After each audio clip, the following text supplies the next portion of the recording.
عملت سبسكرايب؟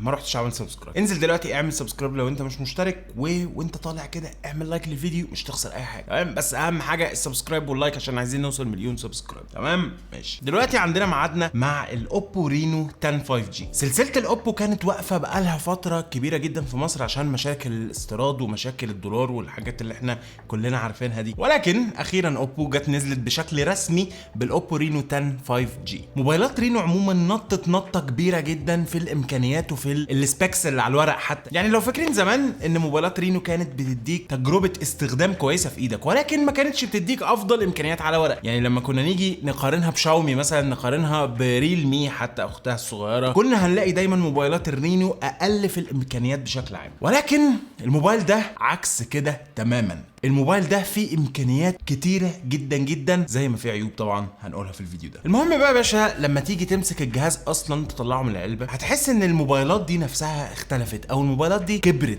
فاهم حاجه؟ اللون اللي معايا هو لون الجراي المط، وبرضه لما توجهه للنور بيعمل انعكاسات خفيفه كده، لون شيك قوي. بروز الكاميرات هنا كبير جدا جدا، بيتحل مع الجراب اللي جاي مع الجهاز. وهنلاقي الكاميرا الرئيسيه حجمها مش منطقي، حجمها كبير جدا جدا. وهنلاقي كاميرتين تحت هنتكلم عليهم دلوقتي، ولكن المنظر اللي تحت ده بيفكرني بوش، بس هو مش بيضحك قوي، يعني وش عامل كده. بص المهم لو قلبنا الموبايل ده على وشه هنلاقي الشاشه اللي بحجم 6.7 بوصه بدقه فول اتش دي بلس. الشاشه دي اموليد كيرفد او منحنيه الاطراف اكنه فلاج شيب، تدعم الواحد بليون لون، تدعم الاتش دي ار 10 بلس، والبيك برايتنس بتاعها بيوصل لغايه 950 نت. شاشه كويسه جدا جدا. الحواف بتاعتها تكاد تكون مش موجوده خالص، الحافه اللي فوق زي الحافه اللي تحت زي الحافه اللي الجناب. وزي ما قلنا كيرفد او منحنيه الاطراف، وال120 هرتز بتوع الشاشه بيدوك احساس ان الموبايل ده فلاج شيب، بيدوك ان انت ماسك موبايل غالي. هو غالي يعني هنتكلم في سعره دلوقتي، بس عموما الموبايلات دي ما بقتش فيها متوسطه، او ما بقتش ان انت تقول لا ده مش افضل امكانيات على ورق بس هيديك تجربه كويسه. لا، الامكانيات بتاعت الموبايل ده كويسه جدا، وده اللي هيبان لنا كويس جدا من المعالج اللي جاي مع الموبايل ده هو الدايمنستي 7050. المعالج ده 6 نانومتر، وانا بعتبر المعالج ده هو معالج فلاج شيب، هو مش معالج فئه متوسطه او فئه متوسطه عليا كمان، لان اداء المعالج ده مع ال 120 هرتز بتوع الشاشه، اداء الجهاز ده بشكل عام سلس جدا جدا في الاستخدام، سلس جدا وانت بتتنقل بين التطبيقات. الانيميشن مفيش تقطيع خالص في الانيميشن. الالعاب هتعرف ان انت تلعب كل الالعاب على اعلى الاعدادات بتاعت الجرافيكس بتاعتها. فالحقيقه الاداء بتاع المعالج ده هو اداء فلاج شيب، واللي مساعد الكلام ده هما ال 8 جيجا رام وال 256 جيجا ذاكره داخليه اللي جايين في الجهاز ده. الذاكره الداخليه بتاعت الرينو 10 دلوقتي من يو اف اس 2.2، فزي ما قلنا هو بقى قوي جدا كامكانيات على ورق. تاخد بقى الامكانيات اللي على ورق دي يا باشا تحطها على الاوبتمايزيشن الخرافي اللي بتعمله اوبو في السوفت وير بتاعها، يدوك الاداء اللي انا بقول لك عليه ده، الاداء السلس جدا، اداء موبايل فلاج شيب. حرفيا الموبايل ده انا بقالي بجربه 6 ايام تقريبا، ونزلت عليه كل حاجتي وبجربه بصور بيه وبعمل كل حاجه. الموبايل ما هنكش معايا ولا مره. نفس الموضوع هنا بالنسبه للكاميرات. الكاميرات برضو طلعت من حته الفئه المتوسطه دي. عندنا الكاميرا الرئيسيه هنا بتيجي بدقه 64 ميجا بكسل، وعندنا كاميرا 32 ميجا بكسل تيليفوتو لغايه 2 اكس زوم، وكاميرا الترا وايد بدقه 8 ميجا بكسل. لما تجرب الكاميرا دي فعلا هتفهم قصدي، هتفهم ان الصور اللي بتطلعها الكاميرا دي من افضل الصور اللي انت هتشوفها في الفئه المتوسطه. الصور الالوان بتاعتها حلوه جدا، الدايناميك رينج بتاعها حلو جدا، صور ممكن اقول ان هي تتقارن بفلاج شيب من سنتين ثلاثه. فاهم الفكره؟ بس هي مش صور فئه متوسطه. الموبايل ده بيصور فيديو بدقه 4K 30 فريم في الثانيه، والفيديو ستيبل جدا. بشكل عام اذا كنت هتستخدم الكاميرا الرئيسيه او التليفوتو او الالترا وايد، الموبايل ده هيديك اداء كويس جدا جدا. بالنسبه للكاميرا، الكاميرا الاماميه هنا بتيجي بدقه 32 ميجا بكسل، ورغم ان اوبو مميزه جدا في موضوع السيلفي، الا اني لقيت الكاميرا الاماميه عاديه، مش بتميز الكاميرات اللي ورا. كاميرا اماميه كويسه هتقدر ان انت تعتمد عليها في صور السيلفي بالليل والنهار، ولكن مش بانبهاري بالكاميرات الخلفيه، او مش بانبهاري بكاميرات الاماميه بتاعت اوبو. فاهم الفكره؟ بقول لكم ايه، تعالوا نجرب نصور صوره عاديه وبعدين صوره بورتريه. يعني زي ما انتم شايفين في الصوره دي هتلاقي الملامح بتاعتي تحسها معمول لها اوفر شاربنينج كده، التفاصيل مش افضل حاجه، الدايناميك رينج مش افضل حاجه، وشي ملسوع كده من الجنب. فاهم الفكره؟ البطاريه لاول مره بنشوف من اوبو بطاريه عملاقه 5000 ملي امبير. اخيرا دايما كانوا بيحطوا 4000، معرفش 4000 50 عارف انت الفكره، عشان يخلوا الموبايل رفيع. لا، هنا 5000 والموبايل رفيع. الناس كلها بتعمل كده اهو. البطاريه كويسه قوي، قعدت معايا 8 ساعات من وقت عمل الشاشه، وده رقم كويس. يعني هتكمل معاك اليوم ويوم ونص من الاستخدام بدون اي مشاكل. ولكن الحلو جدا في الموبايل ده الشاحن السريع اللي جاي معاه اللي هو 67 واط.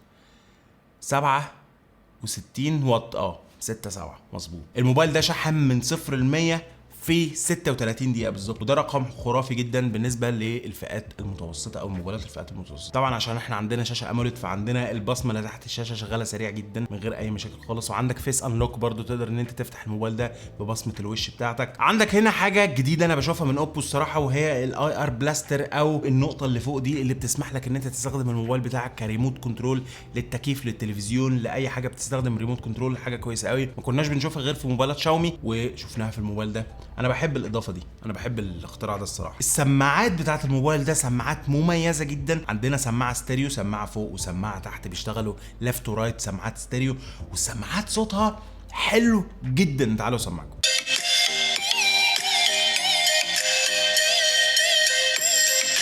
انا ما بحبش المزيكا دي الصراحه.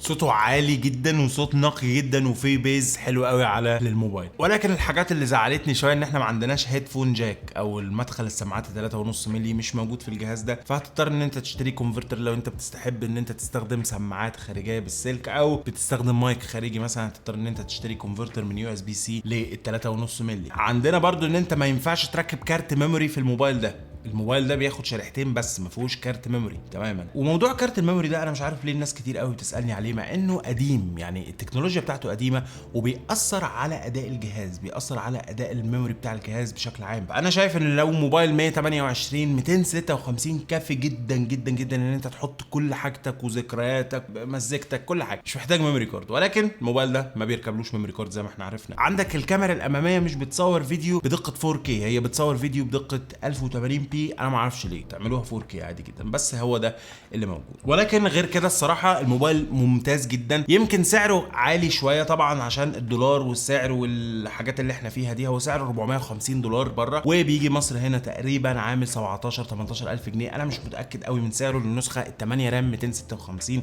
انا مش متاكد من سعره. ولكن هو بيتباع في المحلات في حدود 16 ونص 17 الف جنيه، ممكن التوكيل ينزله ب 18، انا مش عارف يعني فاهم، بس هو بيلعب في الرينج ده. ولكن خلينا نتكلم كجهاز كموبايل كده بغض النظر بقى عن سعره والعمله والكلام ده، كجهاز الجهاز ده حلو جدا جدا بغض النظر بقى عن الكاميرا الاماميه الصراحه ما عجبتنيش قوي. ولكن الموبايل خاماته حلوه قوي. الموبايل جاي ظهر من الازاز، فريم من البلاستيك، ولكن تحس ان خاماته كويسه.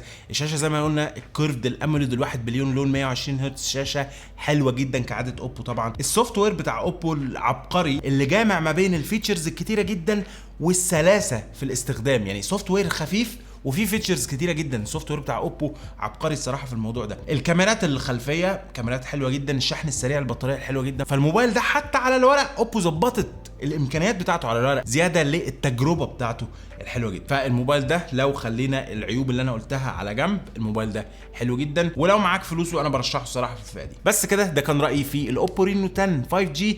قول لي انت رايك تحت في الكومنتات، اهم حاجه رايك تحت في الكومنتات، وكالعاده هرد على كل الكومنتات اللي انت هتكتبها لي تحت. اذا كنت هتسالني على الموبايل ده او هتسالني على اي سؤال تاني هرد عليه تحت في الكومنتات. والاهم ان انت تنزل تحت دلوقتي تعمل سبسكرايب وتعمل لايك للفيديو، وانت طالع اعمل لايك للفيديو ده مش تخسر اي حاجه. عايزين نوصل مليون سبسكرايبر. وبس كده كان محمد سامي، اشوفكم في فيديو جديد ان شاء الله. السلام عليكم.